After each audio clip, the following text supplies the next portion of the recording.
अस्सलाम नाज़रीन, मैं हूं असद अली तूर अपने प्रोग्राम असद तूर अनसेंसर्ड में। आज काजी कैंप और मंसूर कैंप ने मोहतात रवैया अपनाया है सुप्रीम कोर्ट में दो बहुत ही अहम नोयत के मुकदमात में। जो जस्टिस मंसूर अली शाह और जस्टिस अतर मिल्ला का जो बेंच था उसको पीटीआई के 9 मई के केसेस का चैलेंज दरपेश था, और दूसरी तरफ जस्टिस अमीनुद्दीन खान और जस्टिस नईम अख्तर अफगान के बेंच को जो पीटीआई के उम्मीदवार के ख़िलाफ़ एक नून लीगी उम्मीदवार की गिनती की पिटीशन के इम्तिहान का सामना था। और दोनों अपने अपने इम्तिहान में ना सुरखरू ठहरे ना फेल हुए, बल्कि दोनों साइड्स ने रिस्ट्रेंट शो की है।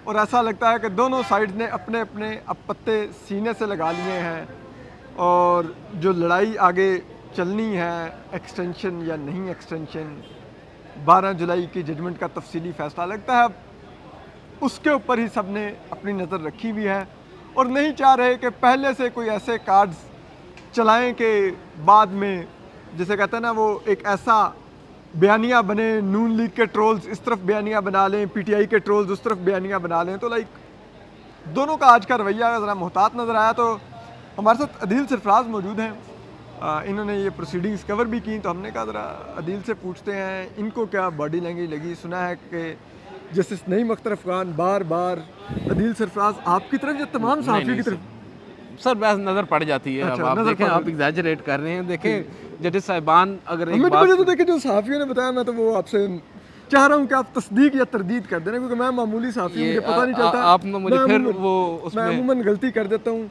और वो डॉलरों के चक्कर में ना, तो बकौल चीफ जस्टिस काजी फैसला के मोबाइल लेके हम सहाफ़ी बन जाते हैं। तो अच्छा, एनीवे, तो अदील सरफराज साहब क्या हुआ आज जो अच्छा, बहुत से लोग कह रहे हैं कि आज की जो समाअत थी और आज का जो फैसला है, गो कि हमें तो अप्रिशिएट करना चाहिए। फैक्ट्स के ऊपर फैसला दिया गया है जजेस साहिबान की जानिब से, और वो फैक्ट्स जो नज़र आ रहे हैं सामने, एक दरख्वास्त जो देने की एक तारीख है, उस तारीख से बाद दी जा रही है, और जब दी जा रही है उसके ऊपर भी दस्तखत नहीं है। 9 तारीख थी, 9 और तारीख नीचे आरओ को भी अप्लाई नहीं किया गया था। बिल्कुल वही कंसोलिडेशन से पहले दरख्वास्त देना होती है, एक रूल है।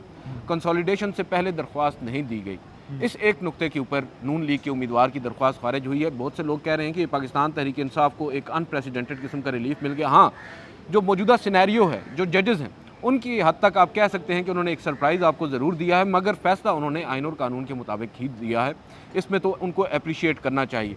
अब दूसरी जानिब हमारे बहुत से नादान दोस्त हैं, आप जैसे बड़े शरारती लोग हैं, वो कहते हैं कि ये कोई बैलेंसिंग एक्ट है कि 2 रोज़ कबल असल गेम से पास थी। हाँ, वो ऑडियो लीक्स केस में वो कह रहे हैं जी कि ऑडियो लीक्स केस में जस्टिस बाबर सत्तार, जो वो केस, क्योंकि मैं तो उस केस को असल बोन ऑफ कंटेंशन समझता हूँ, इस्टेब्लिशमेंट अदलिया के दरमियान वो एक मुकदमा था जो उस वक्त सबसे ज़्यादा परेशान कुन था बहुत से लोगों के लिए। तो उस मुकदमे में तो इन बहुत दो से ताकतवर लोगों के लिए, जी हाँ, इसलिए बकौल जस्टिस बाबर सत्तार के उनको कहा भी गया कि इस मुकदमे से पीछे हट जाए। जी हाँ। अब यहाँ पर इन 2 जजेस साहिबान ने जस्टिस बाबर सत्तार साहब के फैसले को फैसले तो चले उन्होंने मुअत्तल किए ही किए, बल्कि उन्हें कार्रवाई मजीद आगे करने से भी रोक दिया। यानी कहा कि भाई आपका हक़ समाअत ही नहीं है, आप अब इस केस पर समाअत नहीं कर सकते ताहुक्म सानी।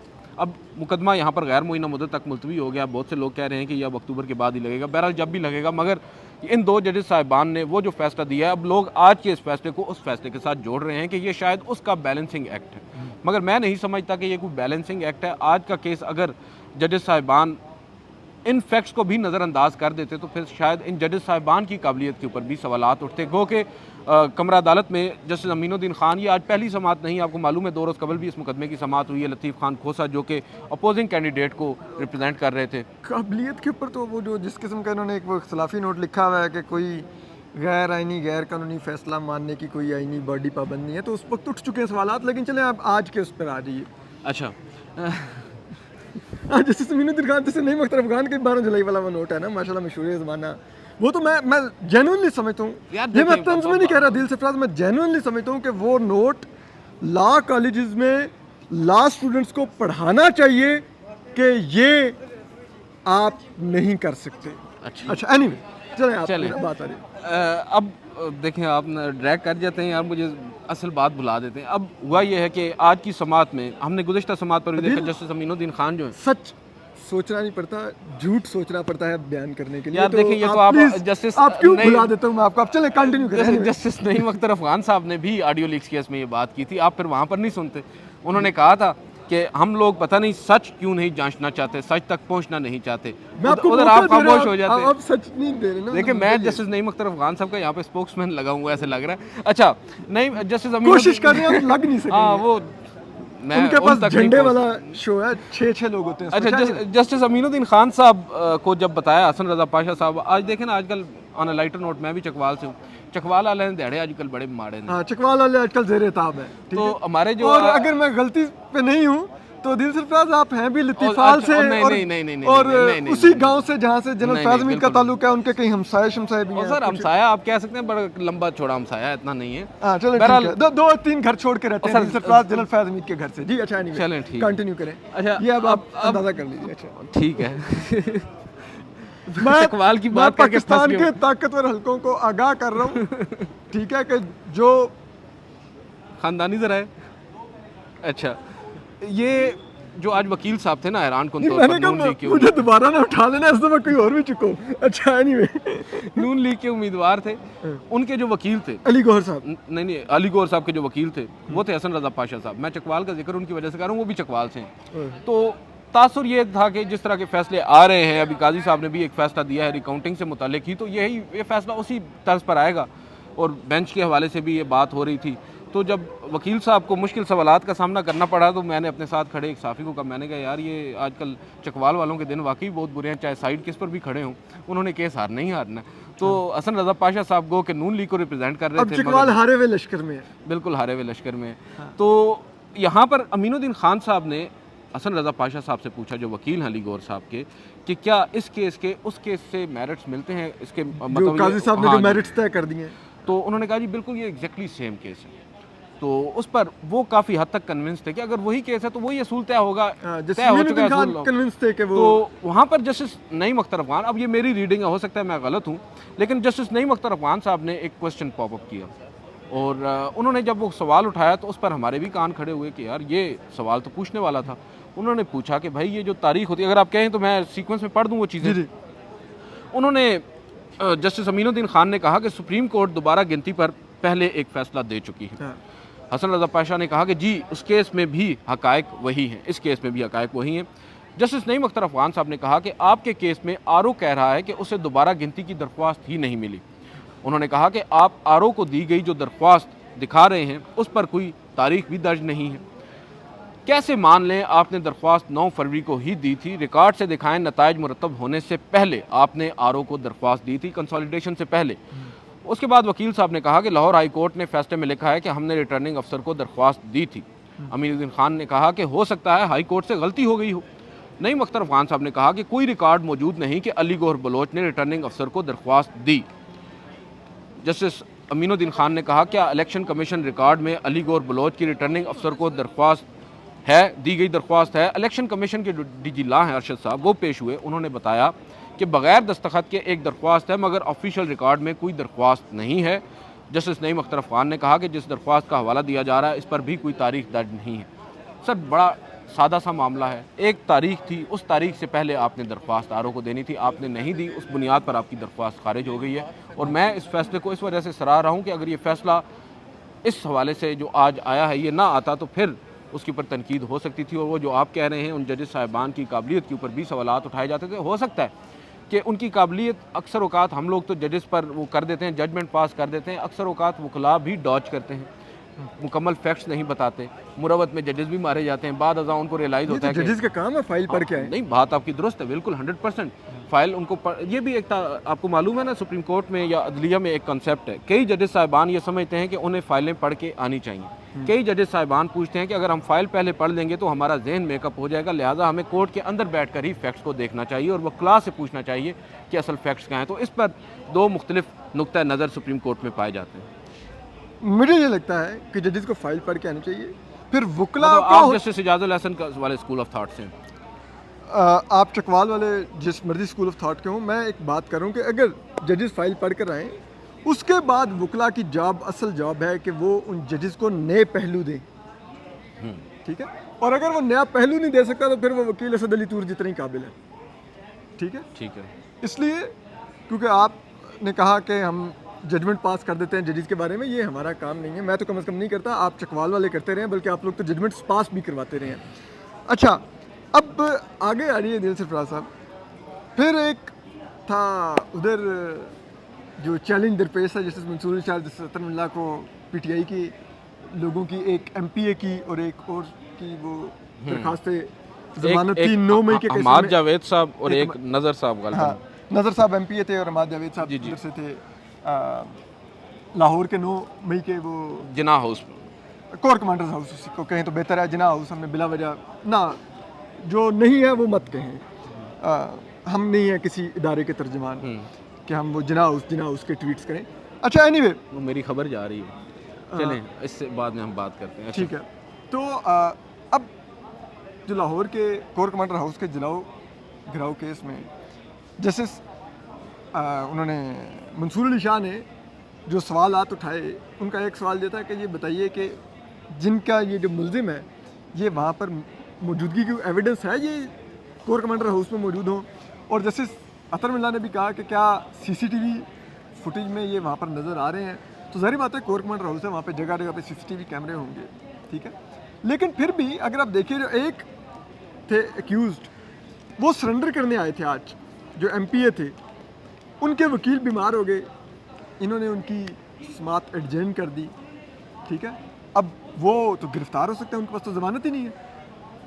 तो क्या बेहतर ना होता कि आज कम से कम उनको एक अबूरी ज़मानत देते, या उनको कहते हैं आप खुद अपना आर्गू कर लें अगर आपका देखिए वकील फिर आप बीमार हो जजमेंट गया। पास कर रहे हैं ना सर। नहीं, मैं आपसे पूछना चाह रहा हूँ, समझना चाह रहा हूँ कि क्या बेहतर ना होता कि मुझे कर सर देते। देखें, जब आप या खुद ही आपको कह लगा रहे कि- हो सामने से खड़े होके कि सर मेरी दरख्वास्त पर समाअत जो है मौखर कर दें, मेरे वकील साहब नहीं है, तो फिर आपने मौखर ही करनी है ना। ओके, और दूसरी बात ये है, आपकी बात बिल्कुल दुरुस्त है, मैं ऑन अ लाइटर नोट, क्योंकि कल जब ये मुकदमा समाअत के लिए मुकर्रर हुआ, मेरे पास खबर आई तो मैं बड़ा हैरान हुआ, मैं बार बार देखूं बेंच ये वही है, और जस्टिस मंसूर अली शाह जैसे अतर मिल्ला मामला है 9 मई के मुल्ज़मान की ज़मानत का, तो उस पर एक चीज़ जहन में आई, और बहुत से लोग तो आपको पता है शरारती जहन के भी हमारे दोस्त हैं, वो कहते हैं कि यार काजी साहब ने इम्तिहान में डाल दिया मंसूर साहब को, नोटिफिकेशन होने तो कुछ अर्सा पहले ही इस्टेब्लिशमेंट के सामने ला खड़ा किया उनको, भाई यार अब देख लें आपने जो कर दिया।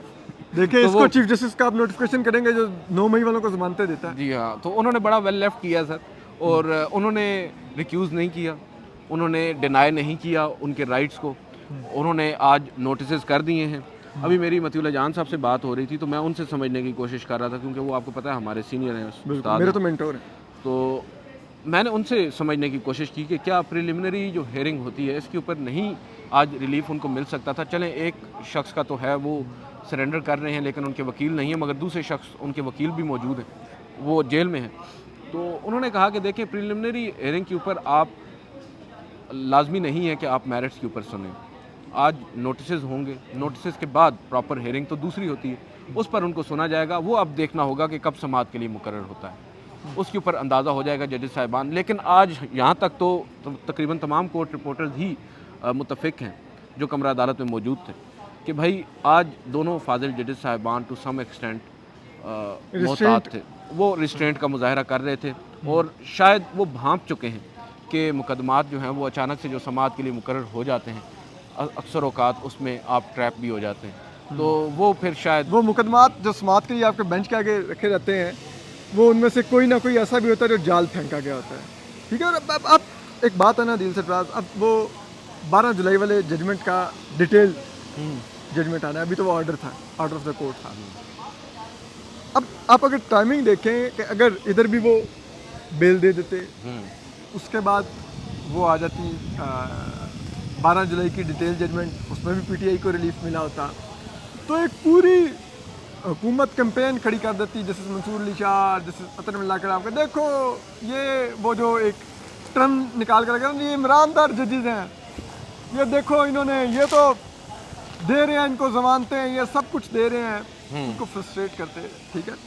तो बेहतर मेरे ख्याल में, मुझे आप प्लीज़ करेक्ट कीजिएगा, उनको ये लगा कि हमने एक बड़ा मिसाइल तो मारना ही है अगले 1-2 हफ्तों में, ठीक है, तो ये छोटे मोटे मार्टर शेल चला के क्यों हम दुश्मन को ख़बरदार करते रहें और दुश्मन को जवाबी अटैक का जवाब देते रहें, तो क्या ये ऐसा नहीं है लाइक? सर बेसिकली तो मैं समझता हूँ असद भाई, इसको नर्व्स की गेम है।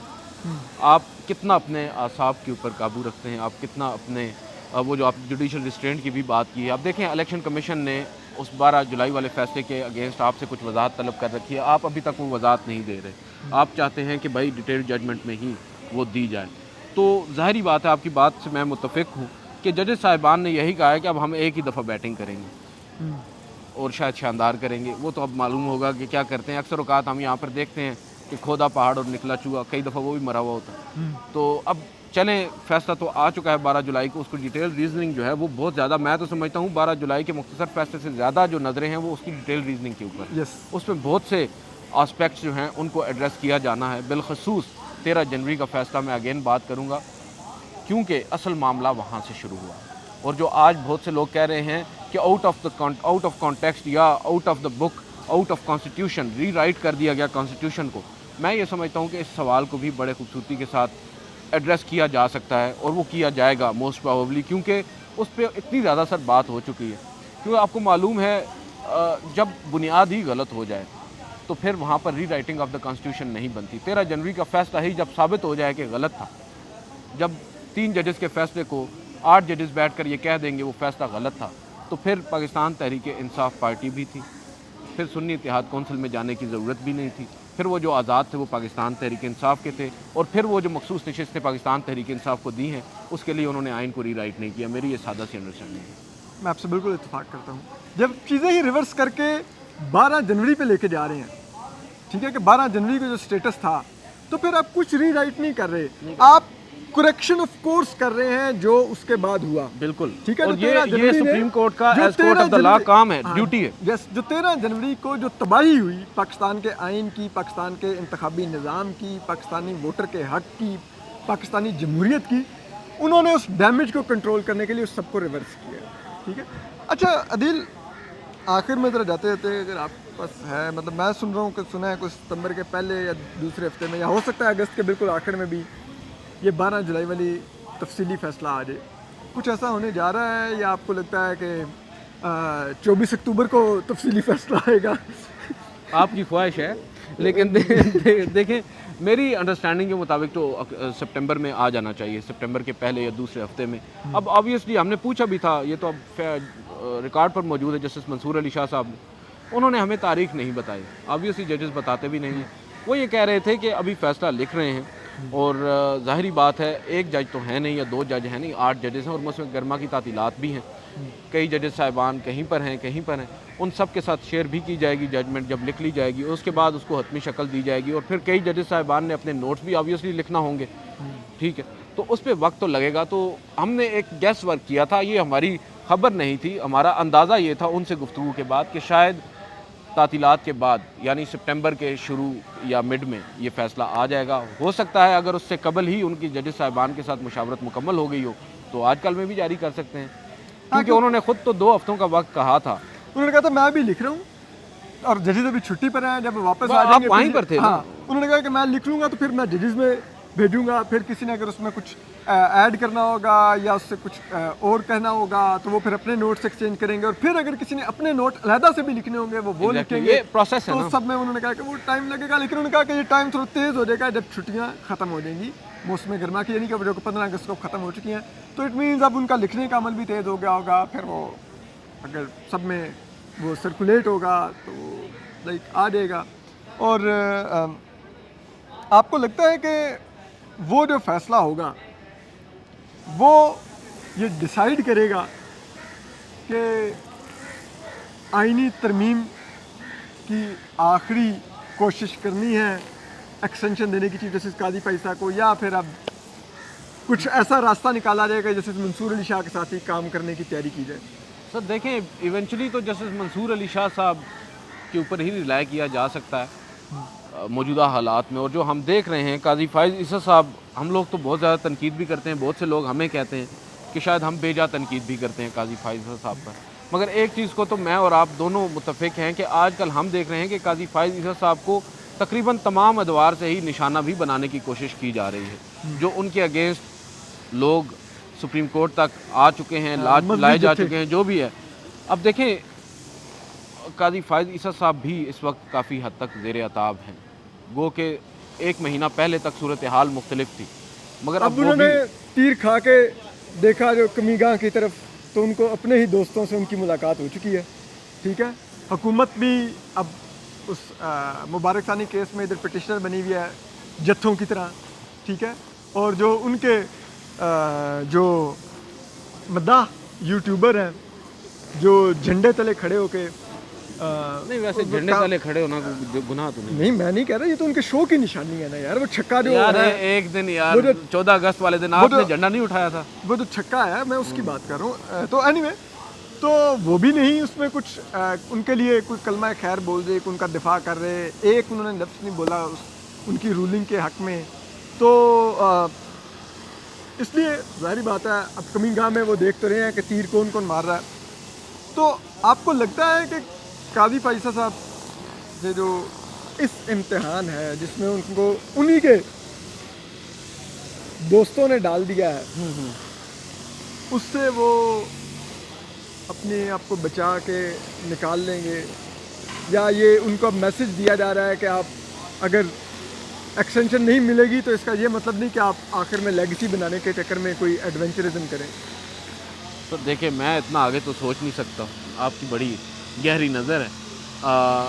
मैं तो कह रहा हूँ एक अरसे तक चकवाल वाले ही अगले 10-12 साल का सोचे बैठे थे। देखिए ना, आप हम कह अब रहे हैं मायूस हो गए हैं ना। कि ठीक है। अच्छा, इसमें सर ये है कि आपको थोड़ा सा, मैं समझता हूँ कि वेट करना होगा, और वेट भी ज़्यादा नहीं, कुछ तकरीबन 7-8 दिन का। मुझे लगता है कि पिक्चर क्लियर हो जाएगी, पिक्चर क्या होने जा रहा है। और इस पे मेरा ख्याल है आपकी बात जो है, आप जो डॉट्स कनेक्ट कर रहे हैं, वो टू सम एक्सटेंट मैं अग्री भी उनसे करूँगा, लेकिन अभी मेरा ख्याल है प्री मैच्योर भी होगा।